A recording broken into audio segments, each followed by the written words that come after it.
ಎಲ್ಲರಿಗೂ ನಮಸ್ಕಾರ ರೀ. ಇವತ್ತಿನ ವಿಡಿಯೋದಲ್ಲಿ ಮಾವಿನ ಹಣ್ಣಿಂದ ಒಂದು ರೆಸಿಪಿ ಮಾಡಕತ್ತೀನಿ. ಪೂರ್ತಿಯಾಗಿ ವಿಡಿಯೋ ನೋಡ್ರಿ, ನಿಮಗೆ ಗೊತ್ತಾಗ್ತದೆ ನಾನು ಏನು ಮಾಡಕತ್ತೀನಿ ಅಂತ. ಇದು ಮಾವಿನ ಹಣ್ಣು ಪಲ್ಪ್ ಬೆಳೆಸ್ಕೊಳಕೇಸಿ ನಾವು ಒಂದು ರೆಸಿಪಿ ಮಾಡಕತ್ತೀನಿ ರೀ. ನಾನು ರೀ 2 ಹಣ್ಣು ಬಳಸಿಲ್ರಿ, ಅದ್ರಾಗ ಒಂದೇ ಒಂದು ಬಟ್ಲದಷ್ಟು ಆಗಷ್ಟೇ ಹಣ್ಣು ತೊಗೊಂಡೀನಿ ರೀ. 2 ಬಟ್ಲ ಗೋಧಿ ಹಿಟ್ಟು ತೊಗೊಂಡೀನಿ ರೀ, ಮನೆ ಗೋಧಿ ಹಿಟ್ಟು ರೀ. ಅದಕ್ಕೆ ಒಂದು ಸ್ವಲ್ಪ ಅರ್ಧ ಕಪ್ ರವೆ ತೊಗೊಂಡೀನಿ, ಬಾಂಬೆ ರವೆ, ಚಿರೋಟಿ ರವೆ ಯಾವುದಾದ್ರೂ ತೊಗೊಂಡ್ರಿ. ಸ್ವಲ್ಪ ಏಲಕ್ಕಿ, ಆಮೇಲೆ ಸ್ವಲ್ಪ ಉಪ್ಪು ಹಾಕಿದ್ರೆ ಚಂದ ಆಗ್ತದಿಲ್ಲ, ಸೌಳು ಹತ್ತದ ರೀ. ಇಲ್ಲ ಮಾವಿನ ಹಣ್ಣು 1 ಕಪ್ ತೊಗೊಂಡೀನಿ ರೀ, ಜಾಸ್ತಿ ತೊಗೊಂಡಿಲ್ಲ. ಹಿಂಗೆ 1 ಕಪ್ ಬೆಲ್ಲ ಹಾಕಾಕತ್ತೀನಿ ರೀ. ಮಾವಿನ ಹಣ್ಣು ಪಲ್ಪ್ ಎಷ್ಟು ತೊಗೊಂಡಿರ್ತೀರಿ ಅಷ್ಟೇ ನಮ್ಮ ಸ್ವೀಟ್ ಅನುಸಾರ ತೊಗೋಬೇಕು ರೀ. ಹಣ್ಣು ಸಿಹಿ ಅದಲ್ಲ ರೀ, ಅದಕ್ಕೆ ಬೆಲ್ಲನೂ ಸ್ವಲ್ಪ ಕಡಿಮೆ ಪ್ರಮಾಣ ತೊಗೊಂಡೀನಿ ರೀ. ನಾನು ಮಿಕ್ಸಿ ಹಾಕೊಂಡು ಬಂದಿರಿ. ಈ ಥರ ಪೇಸ್ಟ್ ರೆಡಿ ಆಗ್ಯದ ರೀ. ನಾವು ಅದು ಹಿಟ್ಟಿಗೆ ಕಲಿಸ್ಕೋಬೇಕು ರೀ. ಅದು ಹಿಟ್ಟು ನೀರು ಹಾಕೋಬಾರ್ದು ರೀ, ಇದೇ ಪೇಸ್ಟ್ ಹಾಕೊಂಡು ಕೇಸಿ ಕಲಿಸ್ಕೋಬೇಕು ರೀ. 7-8 ದಿನ ಆದ್ರೂ ಇದು ಕೆಡಲ್ಲ ರೀ, ಏನು ಆಗಲ್ಲ ರೀ, ಭಾರಿ ಚಂದ ಆಗ್ತದೆ ರೀ. ಸ್ಟೋರ್ ಮಾಡಿ ಇಟ್ಕೋಬೋದು ರೀ ನಾವು. ಮಳೆಗಾಲನೂ ಚಾಲು ಆಯ್ತಲ್ಲ ರೀ, ಏನ್ರಿ ತಿನ್ಬೇಕಪ್ಪ ಅನ್ನಿಸ್ತದಲ್ಲ ರೀ ಸಾಯಂಕಾಲ, ಈ ಥರ ಮಾಡ್ಕೊಂಡು ತಿನ್ನಿರಿ, ಭಾರಿ ಚಂದ ಆಗ್ತದೆ ರೀ. ಟೇಸ್ಟಿಯಾಗೂ ಆಗ್ತದೆ ರೀ. ಅದು ಒಟ್ಟು ಹಾಕೊಂಡ್ರೆ ಒಂದು ಸ್ವಲ್ಪ ನೀರು ಹಾಕೊಂಡೇನಿ ರೀ. ಮಿಕ್ಸಿ ಜಾರ್ನಾಗ 1 ಚಮಚದಷ್ಟು ನೀರು ಹಾಕೊಂಡು ಇದಕ್ಕೆ ಹಾಕೊಂಡೇನಿ ರೀ. ಚೆನ್ನಾಗಿ ನಾದ್ಕೋಬೇಕು ರೀ. ಈ ಥರ ಸ್ವಲ್ಪ ಗಟ್ಟಿಯಾಗೇ ನಾದ್ಕೋಬೇಕು ರೀ, ಮೆದುವಾಗಿ ಸಾಫ್ಟಾಗಿ ಆಗ್ಬಾರ್ದು ರೀ. ಈ ಥರನೇ ಆಗ್ಬೇಕು ರೀ ಇದು ಹಿಟ್ಟು.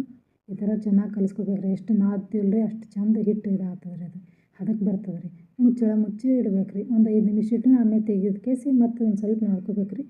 ಸಣ್ಣ ಉಂಡೆ ಮಾಡ್ಕೋಬೇಕು ರೀ. ಇಷ್ಟೇ ಉಂಡೆ ಮಾಡ್ಕೋಬೇಕು, ಚಿಕ್ಕದಾಗಿ ಉಂಡೆ ಮಾಡ್ಕೋಬೇಕು ರೀ. ಈಗ ಒಂದು ತಗಡ ಇರ್ತದಲ್ಲ ರೀ, ತಗಡ ಮೇಲೆ ಒಂದು ಸ್ವಲ್ಪ ಎಣ್ಣೆ ಸವರ್ಬೇಕು ರೀ. ಎಣ್ಣೆ ಸವರಿ ಕೇಸಿ ಸಣ್ಣ ಪೀಸು ಲಟಾಸ್ಬೇಕು ರೀ.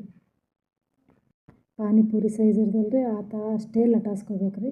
ಭಾಳ ಚಂದ. ನೀವು ಮನೆ ಮಾಡಿ ಟ್ರೈ ಮಾಡಿ ನೋಡಿರಿ, ಭಾಳ ಚಂದ. ಮಕ್ಕಳನ್ನೂ ಭಾಳ ಇಷ್ಟಪಟ್ಟು ತಿಂತಾರೆ ರೀ ಇದು. ಈ ಥರ ಲಟಾಸ್ಕೊಂಡು ನೋಡಿರಿ. 4 ಪೀಸ್ ಇದಾವೆ ನೋಡಿರಿ. ಒಲೆ ಮ್ಯಾಗ ಎಣ್ಣೆ ಕಾಯಕ್ಕೆ ಇಟ್ಟೀನಿ ರೀ. ಕಾಯ್ದದ್ರಿ. ಇವಾಗ ಹಾಕ್ತೀನಿ ನೋಡಿರಿ. ಒಂದೊಂದು ಹಾಕ್ಬೇಕು ರೀ. ಒಂದು ಸ್ವಲ್ಪ ಇದಾದಮೇಲೆ ಮತ್ತೆ ಇನ್ನೊಂದು ಪೀಸ್ ಹಾಕ್ಬೇಕು ರೀ. ಈ ಥರನೇ ಹಗುರವಾಗಿ ಬಂದು ಅಂದ್ರೆ ಅವು ಕರೆಕ್ಟ್ ಅಂತ ಅರ್ಥ ರೀ. ಈ ಥರ ಮತ್ತೊಂದು ಹಾಕ್ಕೊಂಡೀನಿ ನೋಡಿರಿ. ಸಣ್ಣ ಉರಿಯಲ್ಲೇ ಬೇಯಿಸ್ಕೋಬೇಕು ರೀ. ಗ್ಯಾಸ್ ಫಾಸ್ಟ್ ಇತ್ತು ಅಂದ್ರೆ ಜಲ್ದಿ ಹೊತ್ತು ಬಿಡ್ತಾವೆ ರೀ. ಮೇಲ್ಭಾಗ ಸುಡ್ತದೆ ರೀ, ಒಳಭಾಗ ಸುಡಲ್ಲ ರೀ. ಸಲಕ್ಕೆ ಲೋ ಫ್ಲೇಮ್ನಲ್ಲೇ ಇಟ್ಕೇಸಿ ಕರಿಬೇಕು ರೀ. ಇನ್ನೂ 2 ಇದಾವಲ್ಲ ರೀ, ಅವನು ಹಾಕೊಳಕತ್ತೀನಿ ರೀ. ಈ ಥರನೇ ಹಿಂಗೆ ಕಳ್ಗಾಡಿಸ್ಬೇಕು ರೀ. ಅದಕ್ಕೆ ಜಲ್ಗೆ ಅಳ್ಗಾಡಿಸ್ತಾರೆ ರೀ, ಉಬ್ಬು ಬರ್ತಾವೆ ರೀ. ಗೋಧಿ ಹಿಟ್ಟು ರೀ ಆರೋಗ್ಯಕ್ಕೆ ಒಳ್ಳೇದು ರೀ. ಇದ್ರ ಬದಲೇನು ಮಲ್ಟಿಗ್ರೇನ್ ಆಟನೂ ಅದನ್ನೂ ಉಪಯೋಗಿಸ್ಕೋಬೋದು ರೀ. ಮೈದಾ ಹಿಟ್ಟು ಬಳಸಿಲ್ಲ ರೀ ನಾ ಇದಕ್ಕೆ. ಗೋಧಿ ಹಿಟ್ಟೆ, ಪ್ಯೂರ್ ಗೋಧಿ ಹಿಟ್ಟೆ ಬಳಸೀನಿ ರೀ. ಮನೆ ಗೋಧಿ ಹಿಟ್ಟೆ ರೀ. ಈ ಥರ ಆಗಿದೆ ನೋಡಿರಿ. ಈ ರೆಸಿಪಿ ಯಾರೂ ಮಾಡಲಿಕ್ಕಿಲ್ಲ ಅನ್ನಿಸ್ತದೆ ರೀ. ನೀವು ಒಂದು ಸರ್ತಿ ಮನೇಲಿ ಟ್ರೈ ಮಾಡಿ ನೋಡಿರಿ, ಭಾಳ ಕ್ರಿಸ್ಪಿಯಾಗಿ ಬರ್ತಾವೆ ರೀ. ನೋಡಿರಿ, ನಮ್ಮ ಸೌಂಡ್ ಮಾಡಿ ತೋರ್ಸಕತ್ತೀನಿ ನೋಡಿರಿ. ನೋಡಿರಿ, ಈ ಥರ ಸೌಂಡ್ ಹೊಂಟಾವಲ್ಲ ರೀ ನಿಮಗೆ, ಎಷ್ಟು ಗಟ್ಟಿಯಾಗಿ ಆಗಿದಾವೆ ರೀ. ನನ್ನ ವಿಡಿಯೋ ಇಷ್ಟ ಆಗಿದ್ದರೆ ನೀವು ಲೈಕ್ ಮಾಡಿ, ಕಮೆಂಟ್ ಮಾಡಿ ಹಾಗೂ ಸಬ್ಸ್ಕ್ರೈಬ್ ಮಾಡಿ. ಹೀಗೆ ಮುಂದೆ ನನ್ನ ವಿಡಿಯೋಗಳನ್ನು ನೋಡ್ತಾ ಇರಿ. ಧನ್ಯವಾದಗಳು.